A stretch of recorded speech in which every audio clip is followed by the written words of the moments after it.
নমস্কার তোমাদের সবাইকে সানা স্মাইল এডুকেশন সেন্টারে স্বাগত জানিয়ে আজকের ক্লাসটি শুরু করছি।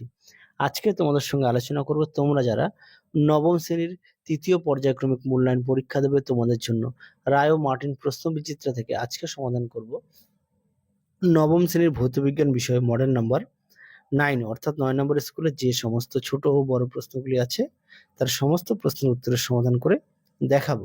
চলো দেরি না করে মূল বিষয়ে যাওয়া যাক। প্রথমেই আমরা সমাধান করব গ্রুপ এর প্রশ্নগুলো। দেখো গ্রুপ এর কোন কোন প্রশ্নগুলো আছে। প্রথমে দেখো একে আছে, এক দাগের প্রশ্নের উত্তরটা হবে অপশন বি স্থূলকোণ। দুই দাগের প্রশ্নের উত্তরটা হবে অপশন এ। তিন দাগের উত্তরটি হবে অপশন সি। চার দাগের উত্তরটি হবে অপশন ডি। পাঁচের উত্তরটি হবে অপশন এ। ছয়ের উত্তরটি হবে অপশন এ। সাতের উত্তরটি হবে অপশন বি। আটের উত্তরটি হবে অপশন বি। নয়ের উত্তরটি হবে অপশন সি। 10-এর উত্তরটি হবে অপশন এ। 11 দাগের উত্তরটি হবে অপশন সি। 12 দাগের উত্তরটি হবে অপশন বি। 13 দাগের উত্তরটি হবে অপশন বি। আশা করি দেখে নিয়েছো। পরবর্তী দেখো গ্রুপ বির সমাধান করব। কি আছে, একের স্পিয়ারের কার্যনীতি কিসের উপর প্রতিষ্ঠিত, উত্তরটা হবে বার্নৌলির নীতি এবং পৃষ্ঠটানের উপর। দুই দেখো গ্যালন কোন ভৌত রাশি নির্ণয়ের একক, উত্তরটা হবে আয়তন। তিনে দেখো ঘনকোণের একক কি, উত্তরটা হবে স্টেরেডিয়ান। পরবর্তী দেখো চার দাগের প্রশ্ন উত্তরটা দেখো দেওয়া আছে, তার অথবা প্রশ্ন উত্তরটা দেখো ত্বরণ নির্দেশ। পাঁচের উত্তরটি দেওয়া আছে। ছয়ের উত্তরটি দেখো ছোট্ট করে আমরা চিত্রই এঁকে দিয়েছি।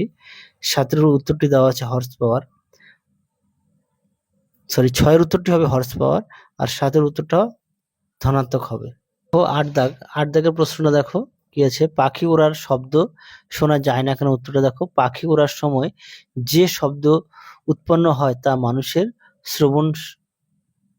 শ্রবণ সীমার 20 হার্জ থেকে 20,000 এর নিচে বা খুব কম তীব্রতার হওয়ার জন্য সাধারণত শোনা যায় না। পরবর্তী দেখো 9 দাগের প্রশ্নের উত্তরটা হবে বায়ুতে। তারপরে দেখো অথবা দিয়ে শূন্যস্থানের শব্দের বেগ কত, উত্তরটা হবে 0। তারপরে দেখো 10 দাগ প্রশ্নের উত্তরটা হবে 50 গ্রাম। 11 দাগের প্রশ্নের উত্তরটা হবে জুল পার ক্যালোরি। পরবর্তী আছে 12 দাগ প্রশ্নের উত্তরটা হবে তড়িৎ চুম্বকীয় তরঙ্গ। 13 দাগের উত্তরটি হবে একটি কণা। তারপরে দেখো 14 দাগের উত্তরটি লিখে দেওয়া আছে, 15 দাগটা লিখে দেওয়া আছে, 17, 16, 17, 18, 18টা হবে HCl। আর অথবা দিয়ে যে প্রশ্নটা আছে উত্তরটা হবে আম্লিক অক্সাইড। কি ধরনের অক্সাইড, এটা হবে আম্লিক। পরবর্তী দেখো 19 দাগ কি বলেছে, ক্ষারীয় দ্রবণে মিথাইল রেড এর বর্ণ কি হবে, উত্তরটা হবে হলুদ। পরবর্তী দেখো কি আছে, অ্যালক্রোসিস রোগ কিভাবে হয়। এই প্রশ্নের উত্তরটি তোমাদের পরবর্তী সময় আমি কমেন্ট বক্সে দিয়ে দেবো। পরেরটা দেখো 20 দাগের অ্যাসফল্ট কি, উত্তরটা দেখো পেট্রোলিয়াম থেকে প্রাপ্ত একটি কালো আঠালো পদার্থ যা প্রধানত রাস্তা নির্মাণে ব্যবহৃত হয়। পরবর্তী দেখো 21 দাগের প্রশ্নটি উত্তরটা হবে পাতন পদ্ধতি দ্বারা। 22 দাগের প্রশ্নটির উত্তরটি হবে জলের পোলার ধর্ম ও উচ্চ ডাইইলেকট্রিক ধ্রুবকের কারণে এতে অনেক ধরনের লবণ দ্রবীভূত থাকে। 23 দাগের প্রশ্নের উত্তরটা হবে আয়ন বিনিময়। দেখো পরবর্তী গ্রুপ সির প্রশ্নগুলো একটু দেখে নিও, আমি তোমাদের উত্তরগুলো সমাধান করে দিচ্ছি। দেখো গ্রুপ সির মোট তোমার প্রশ্ন দেওয়া থাকবে 15টি, 2 নম্বরের 15 দুগুণে 30। দেখো এক দাগের প্রশ্নের প্রশ্নটি ছিল কোনো পদার্থের ঘনত্বের সঙ্গে পদার্থটির আপেক্ষিক গুরুত্বের সম্পর্ক কিরূপ, উত্তরটি দেখো।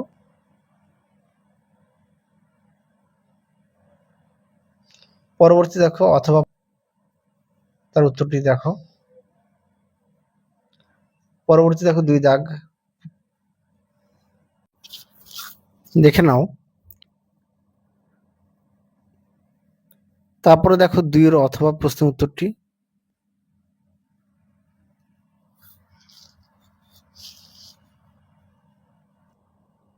পরবর্তী দেখো 3 দাগ, তার উত্তরটি দেখো। পরবর্তী দেখো 4 দাগ, 4 দাগের প্রশ্নটি দেখো, নিউটনের দ্বিতীয় গতিসূত্র থেকে একক বলের সংজ্ঞা দাও। দেখো তার উত্তর।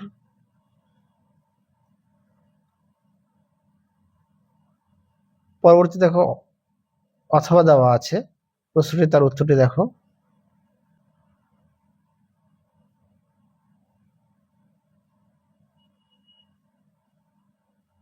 তোমরা যদি পারো খাতায় লিখে নিয়ে পড়বে। দেখো 4 দাগ, 4 দাগের প্রশ্নটি দেখো, তার উত্তরটি দেখো। পরবর্তী দেখো 5 দাগ, কার্য ও ক্ষমতার মধ্যে দুটি পার্থক্য লেখো। খুব পরীক্ষায় আসে পার্থক্য, খুব গুরুত্বপূর্ণ, তোমরা অবশ্যই ভালো করে পড়বে।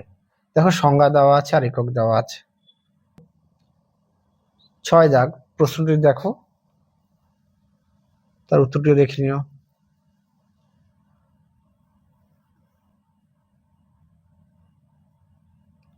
পরবর্তী দেখো অথবা দিয়ে প্রশ্ন উত্তরটি, তোমরা যদি পারো খাতায় লিখে নিয়ে পড়বে।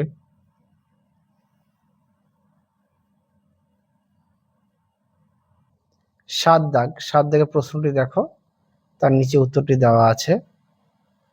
তারপরে দেখো অথবা দিয়ে প্রশ্নের উত্তরটি, যেটা অষ্টক কাকে বলে, দেখো নিচে দেওয়া আছে অষ্টক বলে পয়েন্ট দিয়ে দেওয়া আছে, তার উত্তরটি দেখে নিও। তোমরা যদি পারো খাতায় লিখে নিয়ে পড়বে।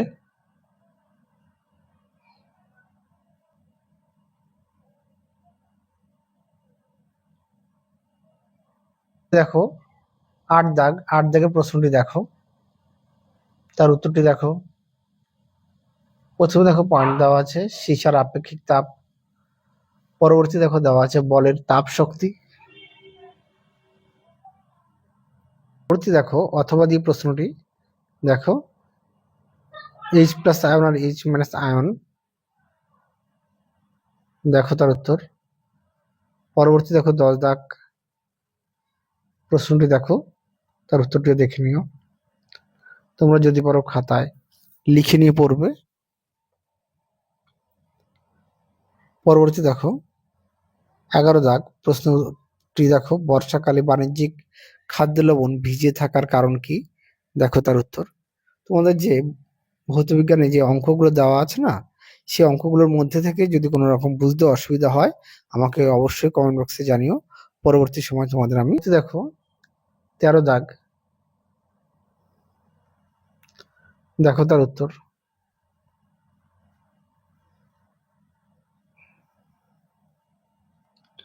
পরবর্তী দেখো অথবা দেওয়া আছে, তার উত্তরটি দেখো।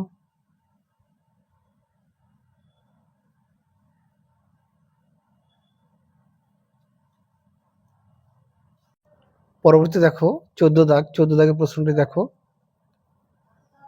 তার উত্তরটি দেখো।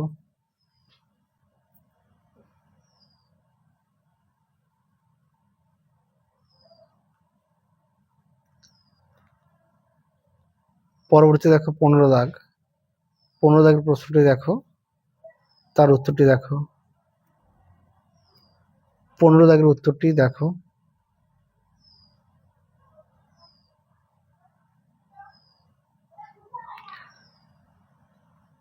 তাহলে চলো আজকের মতো এখানেই সমাপ্ত করছি।